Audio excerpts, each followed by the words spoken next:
Mebusem tidon kron. Ohiani a onam ne peye mu yesene de otie na numsem na oye kwasea. Okra nimdie abono nye. Na de ne nan ase yehre no ye bone. Onipa agimsem chinchim ne kwan. Na nakoma huritia Awurade. Ahunya ma obinya namfo pii. Na mobroni ne yonko ntem tete. Odansi krumufo ho renye totroto.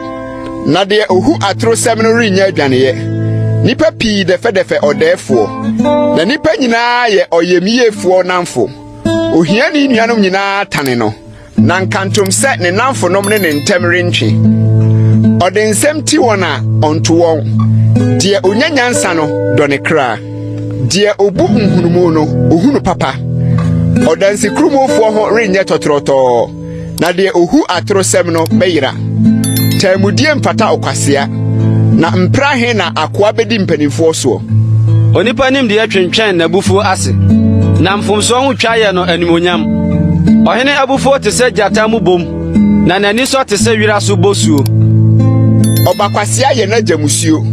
Na oba ntokwakon ye da nsususo. Efie ne ahode ye ajanom awunyade. Na oyere nimdifo firi Awurade. Eni ha ye na ho. Na okra akwadwofo bedi kom. Die okra mra asem no kra ne kra. Na die onhwe na kwan yie no bewu. Die ohunu mobroni mobro de fam Awurade. Na die ode ama no obehye no anan mu. Ani da so hoi tia wo ba na mo utrim se ubeku no. Die nabufuo so no benya asotwe. Na se wugya no a wo besane agya no biu. Tie afutuo naje atenetene. Na wahunu nyansa wachiri namu. Adwene pii wo onipa akomam. Nanso Awurade agina tuo na ebegina. Onipa adoyeye na ema odo no.